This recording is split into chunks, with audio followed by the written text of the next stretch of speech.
সবাই কেমন আছো? আমরা এর আগের ভিডিওতে জেনেছি মুক্তিযুদ্ধের যেসব বিরুদ্ধ শক্তি ছিল তাদের নিয়ে, এবং আরও আমরা আলোচনা করেছি আমাদের দেশে যারা ছিলেন তারা সবাই যে মুক্তিযুদ্ধের জন্য কাজ করেছেন এই ব্যাপারে। এখন আমরা জানবো যে যারা প্রবাসী বাঙালি তাদের যে ভূমিকাটা ছিল আমাদের মুক্তিযুদ্ধে সেই ব্যাপারে।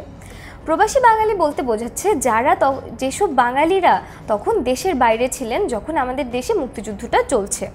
প্রবাসী বাঙালিরা কি করেন, তারা যুক্তরাজ্যকে কেন্দ্র করে সারা ইউরোপে আন্দোলন করেন যাতে জনমত গঠিত হয় এবং বিশ্বের সবাই যাতে আমাদের পক্ষে কথা বলে এটা নিয়ে, এবং পাকিস্তানের পক্ষে যত কম মানুষ থাকে তত ভালো।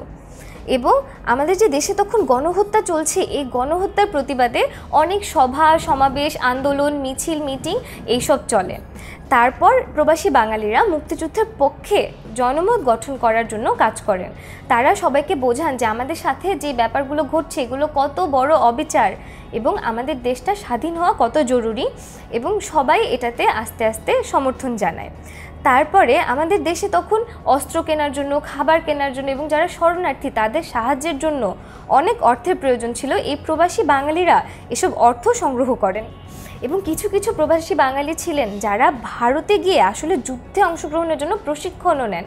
চিন্তা করতে পারো, তারা দেশকে এত ভালোবাসতেন যে তারা তাদের একটা সেফ লাইফ রেখে সেখানে তারা ভারতে এসে যুদ্ধে অংশগ্রহণ করা শুরু করেন। এবং দূতাবাসে যেসব বাঙালিরা ছিলেন তাদের ত্যাগটা ছিল সবচেয়ে বড়। তারা নিজেদের যেসব বড় বড় পদ আছে সেগুলো থেকে পদত্যাগ করেন, এবং এটা তারা একটা প্রতিবাদ স্বরূপ, পাকিস্তান সরকারের প্রতি একটা প্রতিবাদ স্বরূপ এই পদত্যাগগুলি করেন, এবং তাদের এ কারণে তারা খুবই জনপ্রিয়তাও লাভ করেন। তারপর বিশেষ দূত হিসেবে বিচারপতি আবু সাইদ চৌধুরীকে গঠন করা হয়, একটা বিশেষ দূত হিসেবে তাকে পাঠানো হয়। কেন পাঠানো হয়? জাতিসংঘে যাতে তিনি আমাদের বাংলাদেশ নিয়ে এবং বাংলাদেশের যুদ্ধ নিয়ে আলোচনা করে বিভিন্ন দেশের সমর্থন জোগাড় করতে পারেন।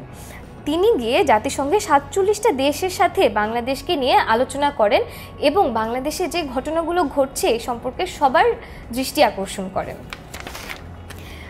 বহির্বিশ্বে তখন বাংলাদেশ সরকার কিছু মিশনও পাঠায়। যেমন আমরা আগেই জেনেছি বাংলাদেশে তখন একটা মুজিবনগর সরকার গঠিত হয় যারা দেশকে পরিচালনা করা এবং মুক্তিযুদ্ধকে পরিচালনা করার নিয়ে কাজ করছিল।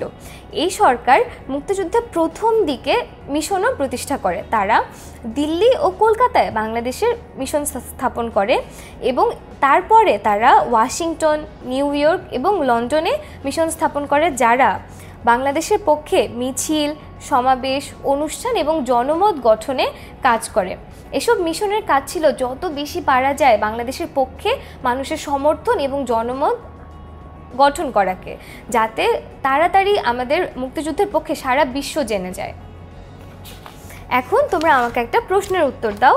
প্রশ্নটা হচ্ছে, বিশ্বের বিভিন্ন শিক্ষা প্রতিষ্ঠানে জনমত গড়ে তুলতে অবদান রাখে কারা? এই যে অপশনগুলো আছে এগুলো দেখে তোমরা ভিডিওটা পজ করে প্রশ্নটার উত্তর দিয়ে দাও। খুবই সহজ, আমরা মাত্র জেনেছি বিভিন্ন যে মিশন বাংলাদেশ সরকার স্থাপন করেছিল তারা বিভিন্ন শিক্ষা প্রতিষ্ঠান এবং অন্যান্য প্রতিষ্ঠানে জনমত গড়ে তুলতে অবদান রাখে। আমরা এখন মুক্তিযুদ্ধে যে প্রবাসী বাঙালির ভূমিকা সেই সম্পর্কে জানলাম। এর পরের ভিডিওতে আমরা জানবো মুক্তিযুদ্ধে বাইরের বিশ্বের ভূমিকা সম্পর্কে।